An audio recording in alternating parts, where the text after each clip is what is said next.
नेपाल र नेपालीको मन जितेको छ। नेपाल र नेपालीको मौलिकताको विशेषता र पहिचान हो। आज हामी न्युटन इन्टरनेसनल प्रणालीको 5औं वार्षिक मनाइरहँदाखेरि एउटा सङ्कल्प हामीले गर्नुपर्छ। म यो हलमा उपस्थित भएका सबै राजनीतिक दलका नेता, बुद्धिजीवी र हामी सबै नागरिकहरूले एउटा सङ्कल्प गरौँ, नेपालमा उत्पादन भएको सामग्री मात्र अब प्रयोग गरौँ। एउटा उद्घोष गरेर विश्व प्रतिज्ञा गरौँ, भाषण गरेर हुँदैन। अब एक्सन चाहियो। नेपाली जनता अब काम हेर्न चाहन्छन्, एक्सन हेर्न चाहन्छन्। म भन्छु ल, आज म घोषणा गर्छु ल, म सबैलाई साथी राखेर म नेपालमा उत्पादन भएको सामग्री मात्रै प्रयोग गर्छु। सुरुवात यहाँबाट गरौँ। अब हामीले अभियान सुरु गरेका छौँ। म साँच्चै भन्ने हो भने आज म बलराम सुवेदी सरलाई धेरै धेरै धन्यवाद दिन चाहन्छु। तपाईँलाई यो देशको 3 करोड जनताले स्याहार्नु गर्नुपर्छ। तपाईँ सबैले अभिनन्दन गर्नुहोस्। नेपाल र नेपालीको पहिचान। आज हामीलाई चाहिने मान्छे स्वस्थ बन्नुपर्छ, मान्छे हेल्दी बन्नुपर्छ, मान्छे तनावमुक्त हुनुपर्छ, मान्छे निरोगी बन्नुपर्छ। म भन्छु कसले बनाउँछ? न्युटन इन्टरनेसनल उत्पादन गरेको वस्तुले मात्र बनाउँछ।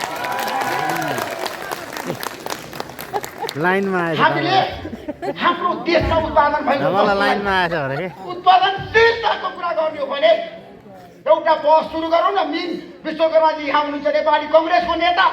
तपाईँको पार्टी सरकारमा छ। उद्योग मन्त्री दामोदर भण्डारीले बोलेर जानुभयो।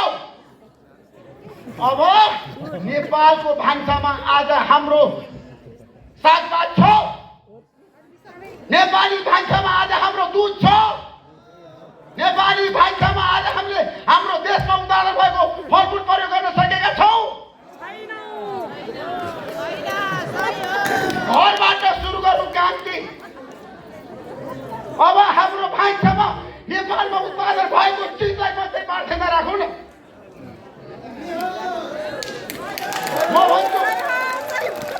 भन्छु आज हर्बलको कुरा गर्दाखेरि, क्रिमको कुरा गर्दाखेरि, साबुनको कुरा गर्दाखेरि म न्युटन इन्टरनेसनलले प्रयोग गरेको, तपाईँले उत्पादन गरेको कुरा मात्रै म प्रयोग गर्न तयार छु। ल,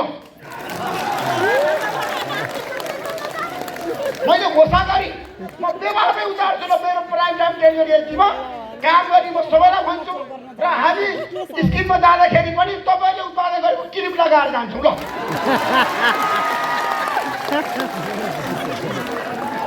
मैले घोषणा गरी आजबाट आउनुहोस् प्राइम टिभीमा। म भन्छु सबैलाई, मेरो न्युज एङ्करलाई, मेरो प्रेजेन्टरलाई र म स्वयं ऋषि धमला पनि आजबाट तपाईँले उत्पादन गरेको वस्तु मात्र म प्रयोग गर्नेछु। ल, क्रिमको कुरा गर्दाखेरि, हर्बलको कुरा गर्दाखेरि, किनभने आज न्युटन इन्टरनेसनलले करिब 10,000 मान्छेलाई रोजगारी दिएको छ। यो चान्चुने कुरा होइन मिल्ने। आज देशभरि तपाईँको पहिचान छ। आज नेपाली पञ्चबाजा किन आज सबैको प्रिय बन्यो? आज मान्छेहरू रोजगारी नपाएर गाउँघरमा बसिरहँदाखेरि के गर्ने? पञ्चबाजा बजाउँ। हेर्नुहोस् त कति हामीले चाहिँ एउटा सिजन ल्यायौँ। पञ्चबाजा बजाएर पनि मान्छेहरूले जीविका पार्जन गरिसक्यो। नेपालमा असम्भव केही छैन मिल्छ। हामी हाउबुजीको कुरा गर्छौँ। पूर्व राजा ज्ञानेन्द्र शाहको बारेमा अब भाषण गरेर समय खेर नफाल्नु। तपाईँको समय खेर नफाल्नु। देशमा विकास गर्नुहोस् न, जनतालाई रोजगारी दिनुहोस् न।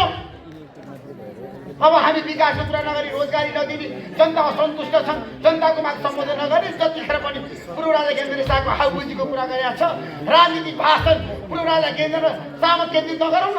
अब देश बनाउने कुरा गरौँ, देश बनाउने कुरा गरौँ। ल, देश बनाउँछ, देशमा विकास होस् त। भोलिदेखि जनतालाई रोजगारी दिउँ न। मान्छे काम गर्न थालेपछि सडकमा जाने फुर्सद छ कसैलाई? हामी रोजगारी पनि नदिने, हामी डेलिभरी पनि नदिने, हामी सुशासन पनि नदिने र हाम्रो देशमा काम गर्ने यहाँहरू जो आज सचेत नागरिक हो नि तपाईँहरू भने त तपाईँहरूको बारेमा देशको सरकारलाई चिन्ता छ, चासो छ? के गरिरहेछ आफ्नो देशको नागरिक भनेर सरकारले सोच्नु पर्दैन? न्युटन इन्टरनेसनल प्रहरीले उत्पादन गरेको वस्तुहरू सामानहरू कहाँ कसरी बिक्री भइरहेछ भनेर हामीले ध्यान दिनु पर्दैन? हाम्रो काम भनेको के हो? सरकार भनेको के हो? जनताको लागि हो, देशको लागि हो। व्यक्तिगत स्वार्थभन्दा माथि उठ्नुहोस् मिन्जी। तपाईँको लागि अवसर सधैँ पनि तपाईँले कठिन घडी हुन्छ काङ्ग्रेस एमाले गठबन्धनमा आज यो मञ्चबाट भनिरहेको छु, यो मञ्चबाट म भनिरहेको छु। तपाईँहरू सचिनु भएन भने, तपाईँहरू सुध्रिनु भएन भने तपाईँहरू आफै सकिनुहुन्छ आफ्नै काममा, अरूले खतरा दियो त देश काम भइसक्यो। युवाहरू आज रोजगारीको लागि विदेश हेर्नुहोस् न यहाँ मञ्चमा हामीले भाषण गरिरहँदाखेरि यहाँ युवा युवती कतिजना हुनुहुन्छ। देशलाई माया गर्ने यी युवा युवतीले हामीले सम्मान दिन सक्यो भने देश बन्दैन, देशमा विकास हुँदैन। त्यसैले हामीले नेपालीलाई माया क्या देश बनाऊ, देश बनाउन एउटा सङ्कल्प चाहिन्छ, दूरदर्शी नेता चाहिन्छ र जनताको मनमा बस्ने नेता चाहिन्छ। जनता जनता जनता। त्यसैले ल म आज तपाईँहरूलाई साथी राखेर जाँदा म धेरै भाषण गर्न चाहन्न।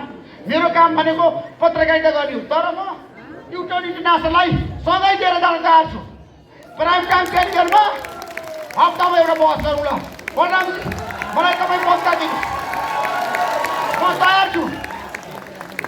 नेपालमा उत्पादन भएको वस्तुलाई नेपालमा प्रयोग गरौँ, विदेशमा पनि हामीले पठाउँ, भारतमा, चीनमा, युरोपमा पठाउँ न। आज युटर्न इन्टरनेसनलले उत्पादन गरेको वस्तुले हामीले अन्तर्राष्ट्रिय क्षेत्रमा लान सक्दैनौँ। हाम्रो सामान क्वालिटीको छैन, छ उत्कृष्ट छ, सर्वप्रिय छ, हामीले ब्रान्डिङ गर्न सक्यौँ। अब मिडियाको काम हो। म ऋषि धमला बलराम सुवेदीलाई साथी राखेर प्राइम टाइम क्यारियर हेर्दिमा हप्तामा एक दिन तपाईँको कार्यक्रम सुरु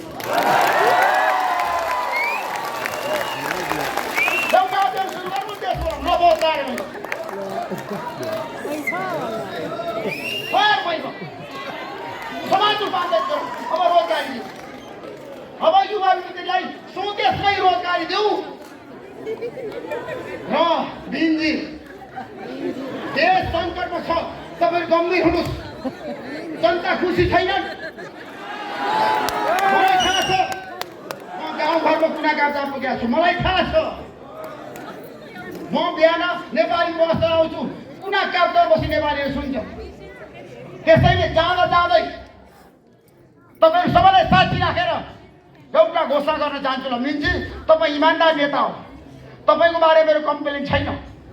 काङ्ग्रेस र एमाले भ्रष्ट नेताहरूको नाम सार्वजनिक गरेर कारवाही गरोस् न। मेरो यो प्रस्ताव छ।